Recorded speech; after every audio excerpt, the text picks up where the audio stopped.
Virtual American Lit students, we are going over Edward Taylor's Upon a Spider Catching a Fly. Thou sorrow venom elf, is this thy play? To spin a web out of thyself, to catch a fly, for why? I saw a pettish wasp fall foul therein, whom yet thy whirled pin did not clasp, lest he should fling his sting. But as afraid, remote, did stand hereat, and with thy little finger stroke and gently tap his back. Thus gently him didst treat, lest he should pet, and in a appish heat should greatly fret thy nest. Whereas the silly fly, caught by its leg, thou by the throat tookst hastily, and kind the head bite dead. This goes to pot, that not nature doth call, strive not about what strength hath got,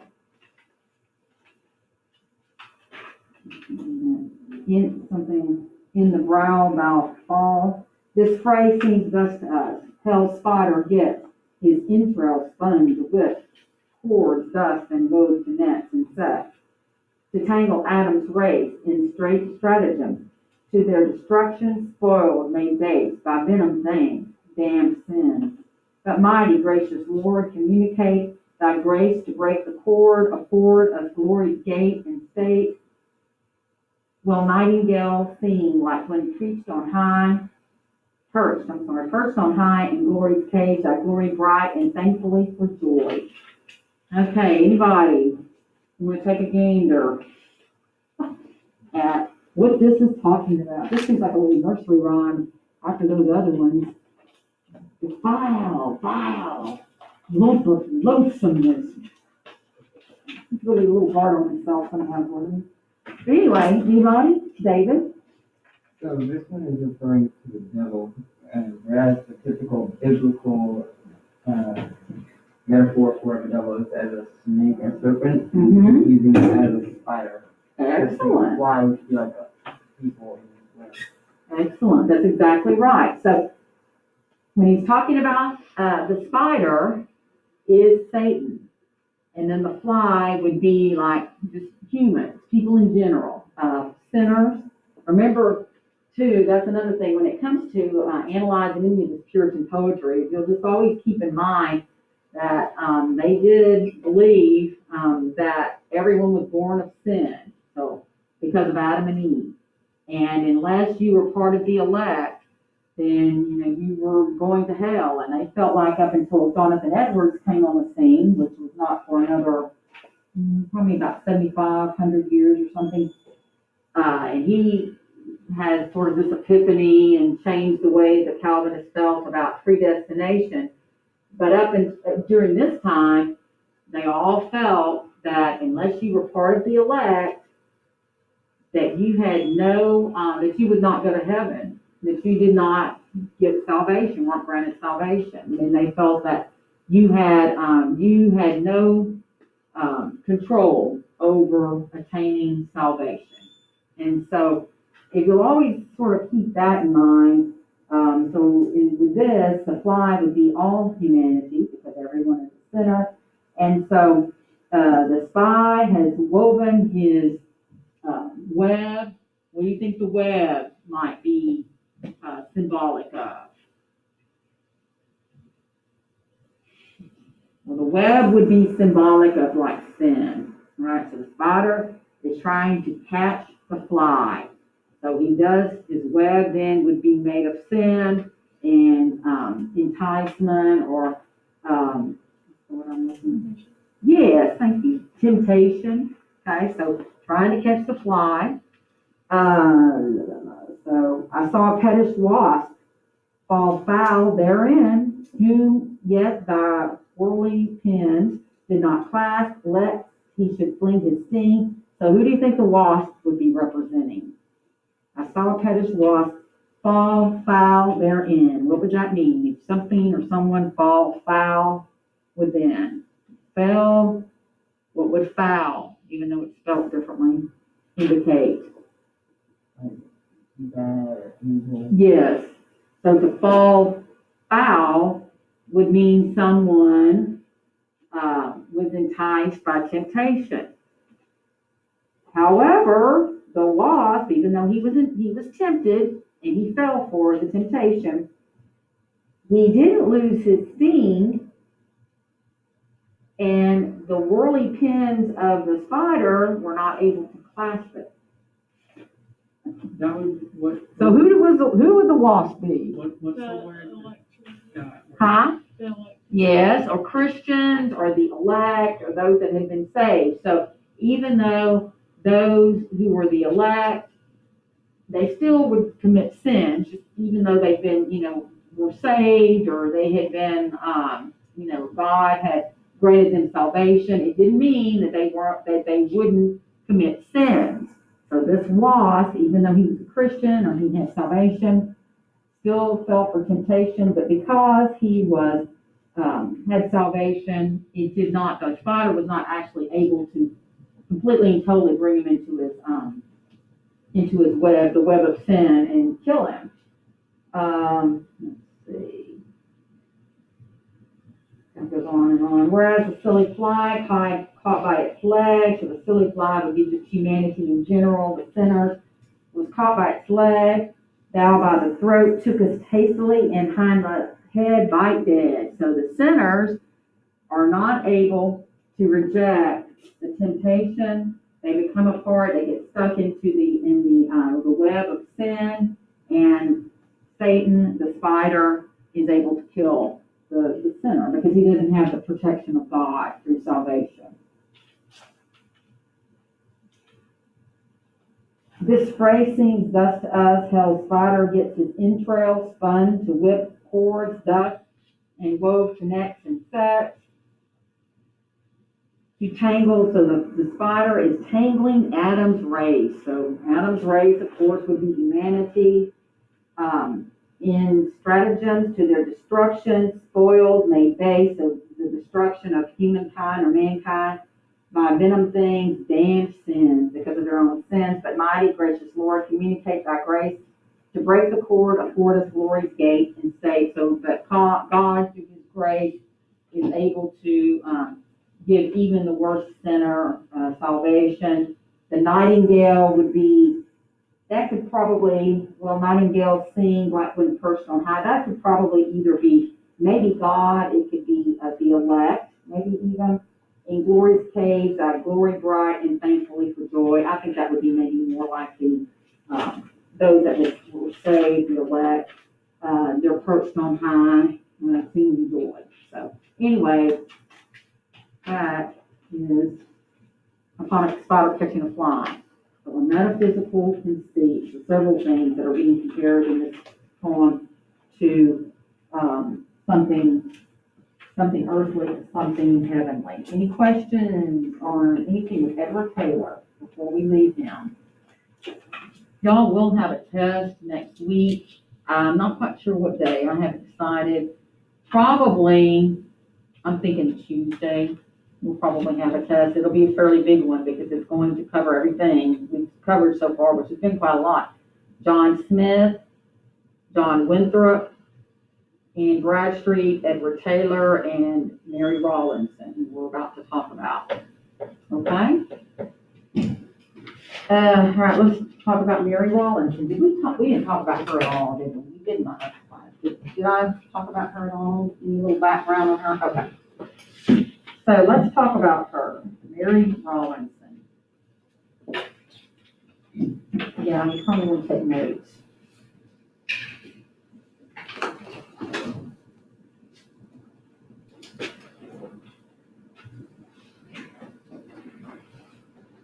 So Mary would be a contemporary of Anne Bradstreet. I don't know if they knew each other or not, but they would have been in this part of Massachusetts around the same time, pretty close.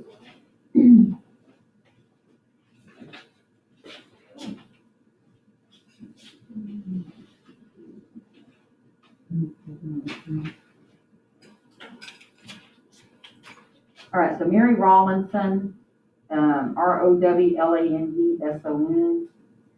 She was born in 1637, died in 1711, to give you a frame of reference.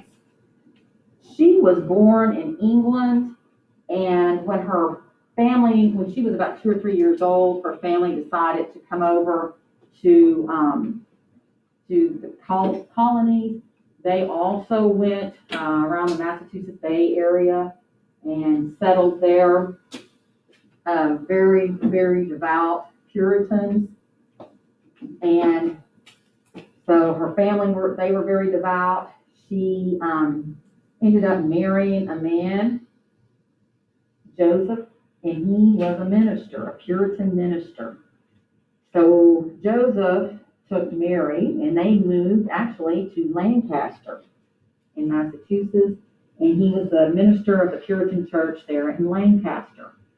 So back up a little bit and talk about the Native Americans, the Wampanoag tribe, that is Wampanoag,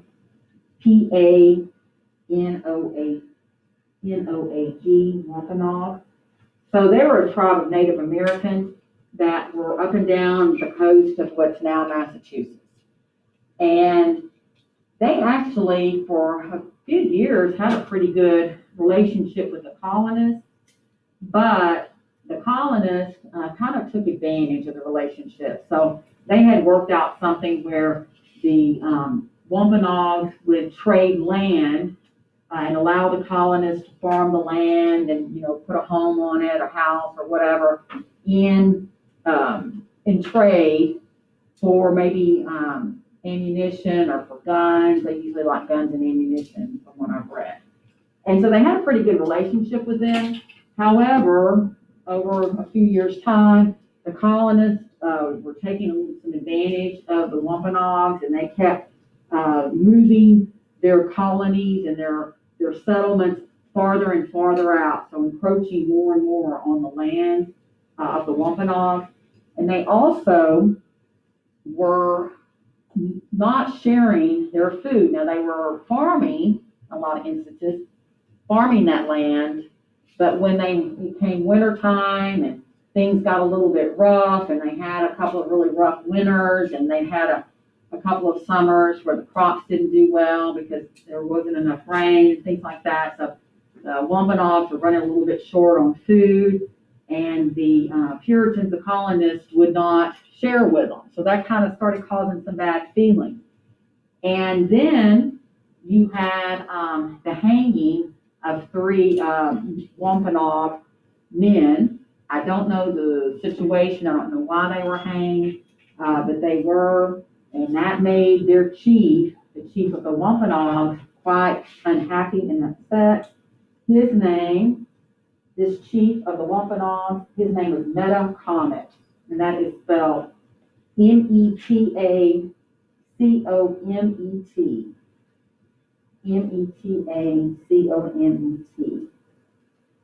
And he had chosen to call himself King Philip, after, I think, probably one of the kings of England from way back or something, someone in the monarchy.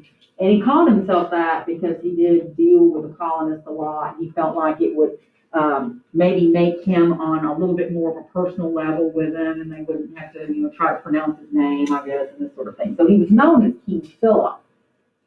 So once these 3 men were hanged, then the Wampanoags went into the colonies and started, doing all kinds of things. So they started stealing their food and raiding the colonies, and so a war broke out, and that is known as King Philip's War. And it went on for about 3 years, but it evidently got really bad the last year of it. It was especially brutal and bad and bloody. A terrible, terrible war. There were around, I think by the end of it, about 1,000 colonists that were killed. And the colonists pretty much, at the end, ended up just wiping out the Wampanoag tribe. The last year of King Philip's War, a band of Wampanoags went into the colony there at Lancaster, and evidently where they raided was more outside the actual, the center of the town or whatever. So a lot of colonists would choose to, especially if they were farmers, they would want to go outside where the actual colony, all the main things were going on, because that's, I guess, more land and it was better for farming. And so Mary Rowlandson and her husband, and they had children, and then I think two of her sisters and their families, and probably a few other people had moved outside of Lancaster. So that's where this tribe or this raiding party, I guess, of Wampanoag Native Americans came through, and they started raiding where Mary Rowlandson and her family were located. And they started shooting guns, and they had bows and arrows, and it was just really savage. And her story, I don't know how much of it y'all read yesterday, but it's pretty brutal. And she talks about seeing her one of her brother-in-laws. They made him strip down naked, and then they gutted him, alive. And so in front of his family. So it was pretty brutal. So she had a daughter, Sarah, and I think Sarah was around 2 years old or so, not very old. And so she ran out the door with Sarah, not realizing that there were some of the Wampanoags right there in front. They had guns. They shot at them. Mary was shot, I think, in the arm, and little Sarah was shot in the hand and in the stomach. And so she sees one of her nephews slaughtered, and another nephew, he's broken his leg, and it's just really an awful, terrible thing. I know at least one of her sisters was killed. I'm not sure about the other one. Really awful. And Joseph, Mary's husband, happened to be gone. He wasn't there at the time. He was off on business or something. But anyway, they took Mary and Sarah, that's right. Mary and little Sarah, and took them. And so what I gave y'all yesterday was an excerpt of her almost 12 weeks with this Wampanoag tribe. And so it was really pretty awful. And in fact, I'm probably giving it away, but I'll just tell you anyway. Sarah died a few days in, but she gets bad infection, and she ends up dying. And it's really awful, a pretty awful thing. But I think what's important to understand from this text that, and again, that was just an excerpt. It's really quite long, but anyway, that's the only thing she ever published in her life. So she really was not a writer, but she was also one of the only people that had ever survived being taken captive by Indians and that actually came back. Now, some of them might have lived, but oftentimes they would go in and raid, and they would take children. And that was because they would oftentimes use them to replace children that the tribe, they had lost, a couple had lost a child. They would oftentimes use an English baby, colonist baby, to replace their own child, maybe that had been lost. So a lot of times they would grow up, especially if they were pretty young, and they would just immerse themselves. That's all they knew as part of the tribe.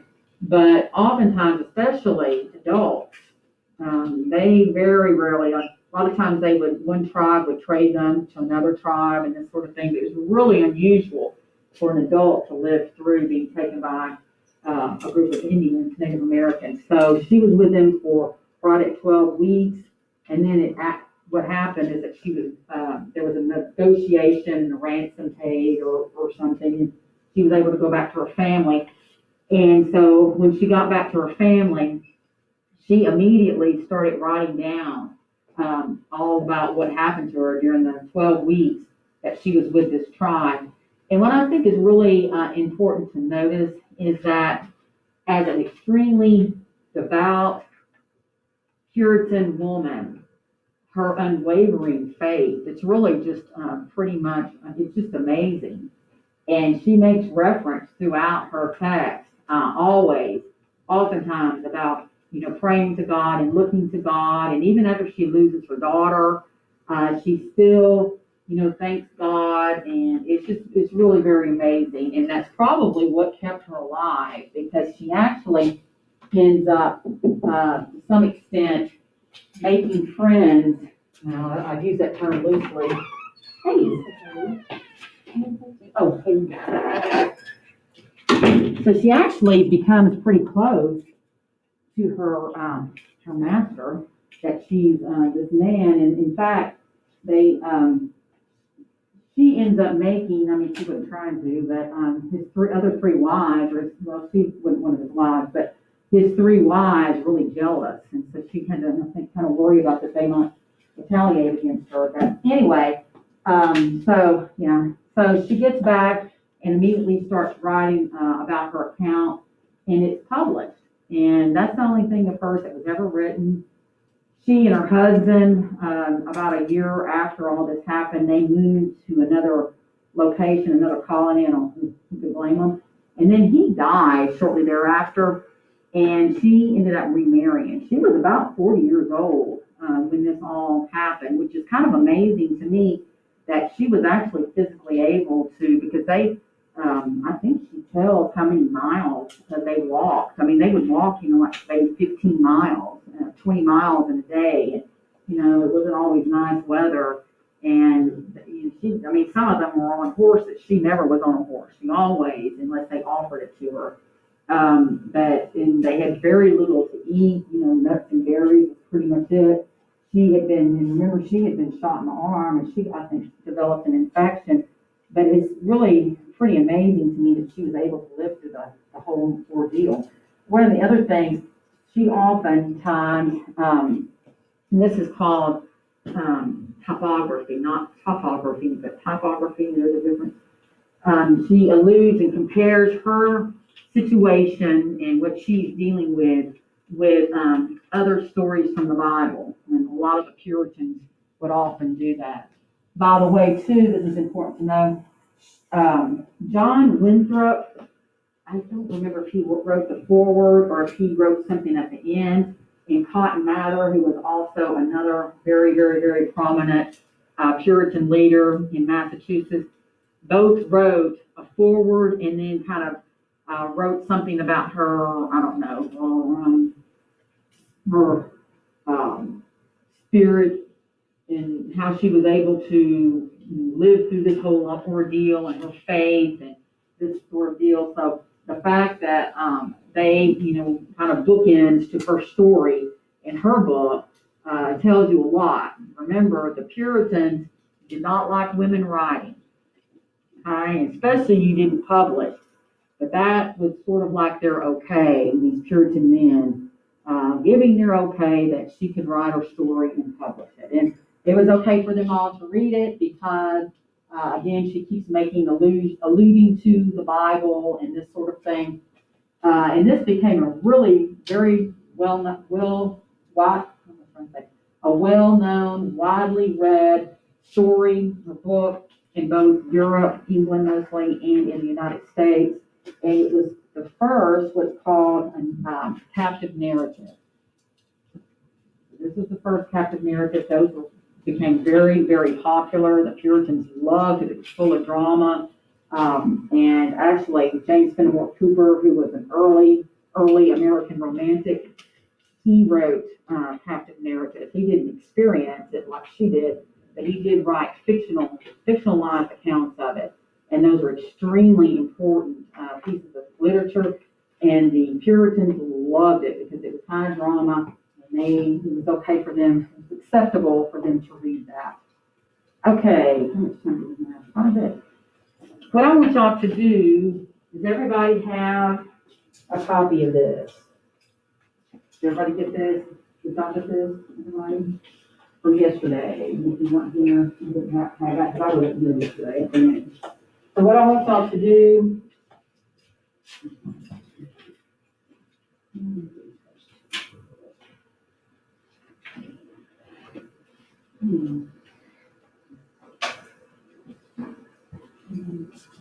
give me a second, I have it.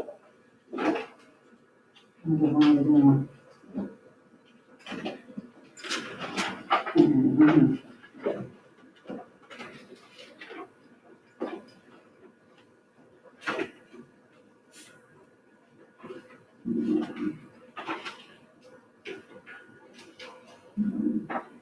All right, somebody's just gonna have a tree on.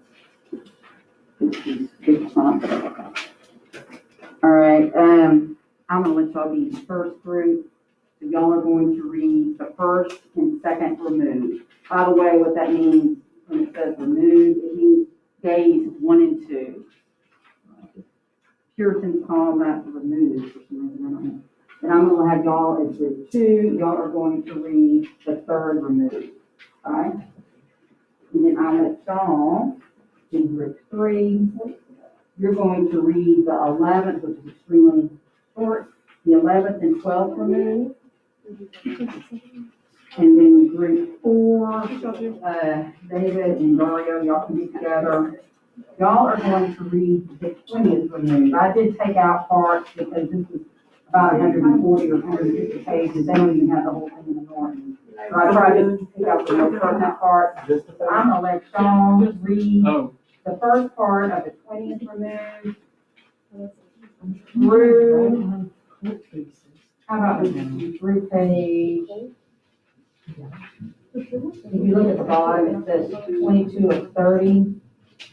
How about y'all stop where it has number 5? You see that? So it's like one paragraph at the top on page 22/30 at the bottom.